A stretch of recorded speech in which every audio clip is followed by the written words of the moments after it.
خدای پیغمبر مونږ ته سوی لن تضلوا چری به گمراه نشئ چری به بیلاری نشئ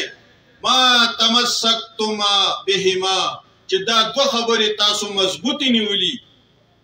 بیا به دا د جعلي فتنې داسې بده ورځ به په تاسو نه راځي چې ماښام مسلمانې او سار ته کافر شوی سار مسلمانې او ماښام ته کافر شوی داسې بده ورځ به په تا نه راځي د دجال په کرشمو کې د دجال په مکر سیء کې د دجال په ناکاره منصوبو کې د جعلي فتنو نه به د الله حفاظت کوي د الله د رسول زیری دی د الله د رسول پیشنګویي ده لن تضلوا ته به چرې نه ګمراه کېږي ما تمسکتم بهما خو چې دوه خبرې تاسو مضبوطې نیولي یو کتاب الله او دویم سنت د رسول الله صلی الله علیه وسلم ځان ته وګورو که تلاوت ډېر کوو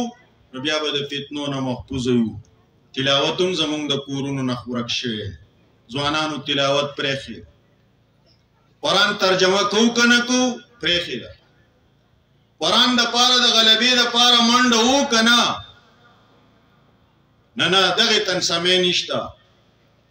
کله به یو توری پسې کله بل توری پسې کله یو ډولکي پسې کله بل ډولکي پسې به منډې وو دا قرآن والا چې دا قرآن یې راوچت کړی دې له به څوک کوي دې له به یهود راځي دې له به نسوارا راځي دا زما او ستا کتاب دی د دې د بلندۍ دپاره اعلا دپاره غلبې دپاره پاکستان کا مطلب کیا لا الہ الا اللہ ہر صاحب حکومت ہر صاحب اقتدار پر راغلی دی د لا الہ الا اللہ سره بغاوت کړی دی او ذلیل د دې کرسۍ نه بیا تللی لیکن مونږ حق شان ویښیږو نه حق ذلت طرف ته بیا حق زاړه ډولکي حق زاړې توری یو پیره مونږ چرته د علماو اکثریت ونه لیږو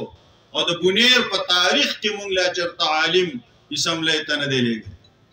د علماو سره زمونږ دا د اولیاو خاوره ده بونیر د مجاهدینو خاوره ده بونیر د غازیانو خاوره ده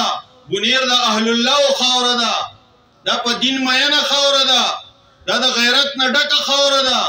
دا د پیر بابا خاوره ده دا د دیوانه بابا خاوره ده دا د بشوڼی بابا جي خاوره ده په دې ډېر لوی هستی تېرې شوي دي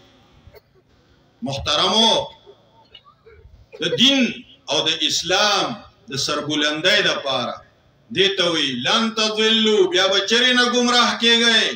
ما تمسکتم بهما دا دوه خبرې چې تاسو مضبوطې نیولي یو کتاب الله او دویم سنت د رسول الله صلی الله په غیرت یې ونیسو صحابو په شان غیرت د الله د رسول جنډا د اسلام جنډا د قرآن جنډا دا به صحابي په یو لاس نیولې وه هغه به پرې شو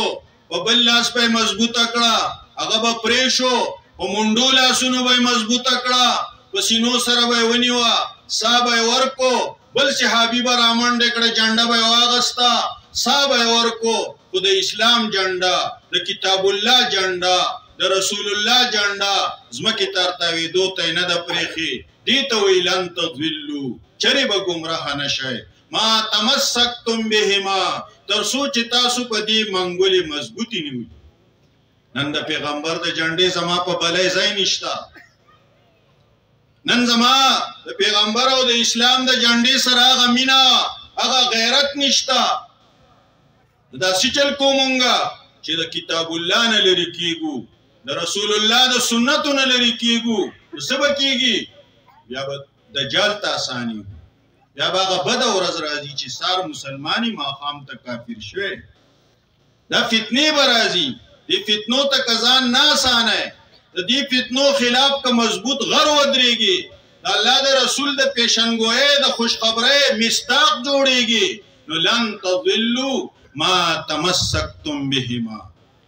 نو ځکه امام بخاري خپل کتاب په سنتو تمسک کوي چې په سنت عمل ختم شي نو په آخر کې سبحان الله وبحمده سبحان الله العظیم راوړي محترمو